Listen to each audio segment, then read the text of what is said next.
ഇപ്പോൾ രാഹുൽ ഈശ്വർ ടെലിഫോൺ ലൈനിൽ ചേരുന്നുണ്ട്. രാഹുൽ, വളരെ പ്രധാനപ്പെട്ട ഒരു നീക്കത്തിലേക്ക് ഇപ്പോൾ SIT കടക്കുകയാണ്. കണ്ഠരര് രാജീവരെ കസ്റ്റഡിയിലെടുക്കുന്നു, ചോദ്യം ചെയ്യുന്നു. ഒരുപക്ഷെ ഒരു അറസ്റ്റ് ഉടൻ ഉണ്ടായേക്കുമെന്നും മനസ്സിലാക്കിയാണ് സൂചനകൾ ലഭ്യമാവുകയാണ്. എന്താണ് താങ്കളുടെ അറിവുകൾ? ഞാനൊരു ഭക്തനായി നിന്നുകൊണ്ട്, അയ്യപ്പസ്വാമിയുടെ ഭക്തനായി നിന്നുകൊണ്ട് രണ്ട് കാര്യം സൂചിപ്പിക്കാം. ജീവിതത്തിൽ ഇതേവരെ ഒരു ബ്ലാക്ക് മാർക്ക് പോലും കേൾപ്പിച്ചിട്ടില്ലാത്തൊരു വ്യക്തിയാണ് കണ്ഠരര് രാജീവർ. കണ്ഠരര് മോഹനയുടെ പേരിൽ ഒരു വിവാദമെങ്കിലും ഉണ്ടായി. അദ്ദേഹം അതിൽ അദ്ദേഹമായിരുന്നു വാദി. പക്ഷെ എന്നിരുന്നാൽ പോലും ഒരു ബ്ലാക്ക് മാർക്ക് പോലും ലൈഫിൽ ശ്രീ കണ്ഠരര് രാജീവർ ഉണ്ടാക്കിയിട്ടില്ല. അദ്ദേഹം എന്ത് ചെയ്തു എന്നാ പറയുന്നത്? യഥാർത്ഥത്തിൽ തന്ത്രിക്ക് അഡ്മിനിസ്ട്രേറ്റീവ് കാര്യങ്ങളിൽ എന്ത് ഉത്തരവാദിത്വമുണ്ട്? ഒരു ഭക്തനായി നിന്നുകൊണ്ടാണ്, എന്റെ ബന്ധുവായി നിന്നുകൊണ്ടല്ല, ഭക്തനായി നിന്നുകൊണ്ട് പറയാൻ ആഗ്രഹിക്കുന്നത്, മനഃപൂർവ്വം ശ്രദ്ധ തെറ്റിക്കാനും ഫോക്കസ് തെറ്റിക്കാനും അന്വേഷണം വഴിതിരിച്ചുവിടാനുമുള്ള ആരുടെയെങ്കിലും ശ്രമമാണോ എന്ന് ഒരു വിശ്വാസിയായ ഞാൻ സംശയിക്കുന്നു. കാര്യം യഥാർത്ഥത്തിൽ എന്ത് ചെയ്തു എന്നാ പറയണത്? യഥാർത്ഥത്തിൽ എന്താണ് തന്ത്രി ചെയ്തു എന്ന്? ഈ അഡ്മിനിസ്ട്രേറ്റീവ് കാര്യങ്ങളിൽ തന്ത്രിക്ക് എന്ത് റെസ്പോൺസിബിലിറ്റി ഉണ്ട്, എന്ത് ഉത്തരവാദിത്വം ഉണ്ട്?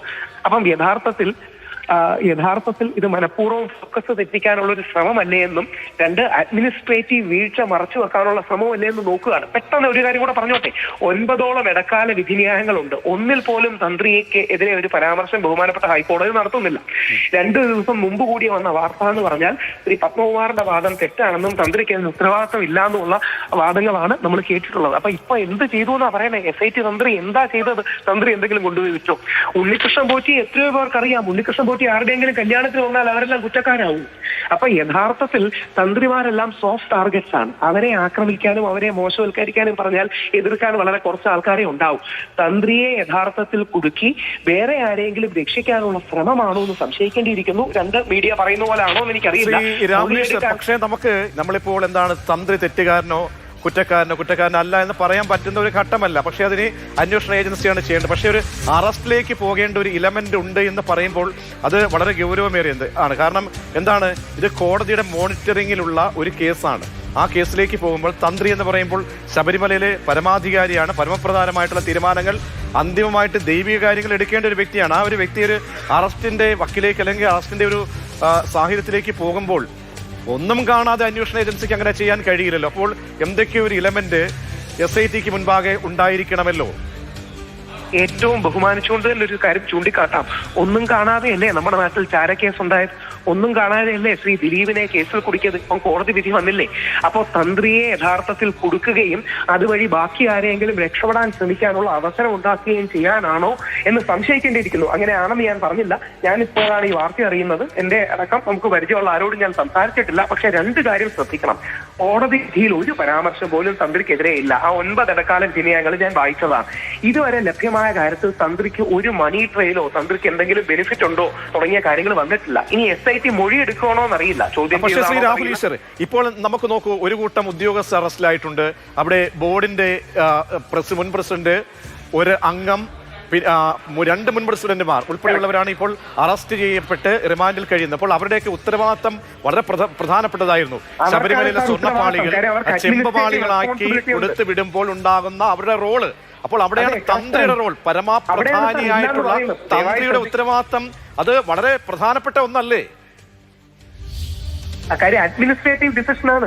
അഡ്മിനിസ്ട്രേറ്റീവ് ഡിസിഷനിൽ തന്ത്രിക്ക് ഉത്തരവാദിത്തമില്ല. നാളെ ശബരിമലയിൽ ഒരു പൂജ തെറ്റിയാൽ തന്ത്രിക്ക് ഉത്തരവാദിത്തമുണ്ട്. ശബരിമലയിൽ യുവതികൾ കയറി ആചാര ലംഘനം ഉണ്ടായാൽ തന്ത്രിക്ക് ഉത്തരവാദിത്തമുണ്ട്.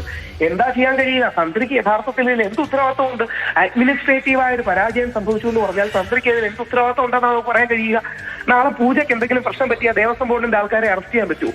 അപ്പം തന്ത്രിയെ കൊടുക്കാൻ നോക്കുകയാണോ എന്ന് സംശയിക്കുകയാണ്. 2, 9 ഇടക്കാല വിധിന്യായങ്ങളിലും തന്ത്രിക്കെതിരെ പരാമർശമില്ല. അല്ലെങ്കിൽ തന്ത്രി എന്ത് ചെയ്തു എന്നാ പറയണേ? ഇപ്പൊ എന്ത് ചെയ്തിട്ടാണ് തന്ത്രി ചെയ്യുന്നു എന്ന് പറയണം? അപ്പോ യഥാർത്ഥത്തിൽ നമുക്കിത് ഈ കേസ് രാഹുൽ ഈശ്വർ കോടതിക്ക് മുൻപാകെയുള്ളതാണ്. എല്ലാ വിശദാംശങ്ങളും പുറത്തേക്ക് വരണമെന്നില്ല എന്നില്ല. പക്ഷേ എന്തുകൊണ്ട് തന്ത്രിയെ അറസ്റ്റ് ചെയ്യുന്നു അല്ലെങ്കിൽ അറസ്റ്റ് ചെയ്യപ്പെടുന്ന സാഹചര്യം ഈ അന്വേഷണ ഏജൻസിക്ക് കോടതിക്ക് മുൻപാകെ നാളെ പറയേണ്ടി വരും. അപ്പോൾ ചെറുതല്ലാത്ത ഒരുപാട് വ്യാപ്തിയുള്ള കാര്യങ്ങളുണ്ട് ഈ കേസിൽ. മാത്രമല്ല, ഒരു കാര്യം പറയട്ടെ, ഈ തന്ത്രിക്ക് പോറ്റിയുമായിട്ടുള്ള ബന്ധം, അവിടെ പത്മകുമാറിന്റെ മൊഴി തന്നെ ഉണ്ണികൃഷ്ണൻ പോറ്റിയെ ശബരിമലയിലേക്ക് എത്തിക്കുന്ന തന്ത്രിയാണെന്ന മൊഴിയുണ്ട്. പിന്നീട് ആറന്മുളയുടെ വീട്ടിലേക്കടക്കം എത്തുന്നു. വലിയ ബന്ധങ്ങൾ, അത് സ്പോൺസർ എന്ന നിലയിലുള്ള ബന്ധമാണെന്ന് തന്ത്രി മൊഴി നൽകുന്നു. പക്ഷേ SIT അത് സ്വീകരിക്കാൻ തയ്യാറാകുന്നില്ല. അതിനപ്പുറത്തേക്ക് മറ്റെന്തെങ്കിലും ഉണ്ട് എന്ന നിലയിലേക്കാണല്ലോ ഇപ്പോൾ വരുന്നത് കാര്യങ്ങൾ. നമ്മൾ അതുകൊണ്ടാണ് ദൈവത്തെ ഓർത്ത് ഈ സമയത്ത് നമ്മൾ ഊഹാപോഹങ്ങൾ പ്രചരിപ്പിക്കരുത്. യഥാർത്ഥത്തിൽ ഇതുവരെ ഏതെങ്കിലും കാര്യത്തിന് തന്ത്രിക്ക് അക്കൗണ്ടബിലിറ്റി ഉള്ള കാര്യത്തിന് യാതൊരു പിഴവുകളും പറ്റിയിട്ടില്ല. ഇത് ഞാൻ രാഹുൽ ഈശ്വറിന്റെ അഭിപ്രായമല്ല പറയുന്നത്. ബഹുമാനപ്പെട്ട ഹൈക്കോടതിയുടെ ഇടക്കാല വിധിന്യായങ്ങളാണ്. ഉണ്ണികൃഷ്ണൻ പോറ്റി ഒരുപാട് കാലമായിട്ട് അവിടെ കീശാന്തിയുടെ താഴെ വന്ന ഒരാൾ മാത്രമാണ്. അയാളെ പരിചയം എല്ലാവർക്കും കാണുമല്ലോ. അയാളുടെ കൂടെ നിന്ന് അല്ലെങ്കിൽ അയാൾ ആരുടെ കൂടെ നിന്ന് ഫോട്ടോ എടുത്തോ അവരെയെല്ലാം അറസ്റ്റ് ചെയ്ത് ജയിലിലടയ്ക്കാമെന്ന് പറഞ്ഞാൽ വളരെ ബുദ്ധിമുട്ടാവില്ലേ? അപ്പൊ ശ്രീ പിണറായി വിജയന്റെ കൂടെ ഉണ്ട്, സോണിയാഗാന്ധിയുടെ കൂടെ ഉണ്ട്, വേറെ ആരെയും കാണും. അപ്പൊ യഥാർത്ഥത്തിൽ ഇത് മനഃപൂർവ്വം കൊടുക്കാനുള്ളൊരു ശ്രമമാണോ എന്ന് സംശയിക്കേണ്ടിയിരിക്കുന്നു.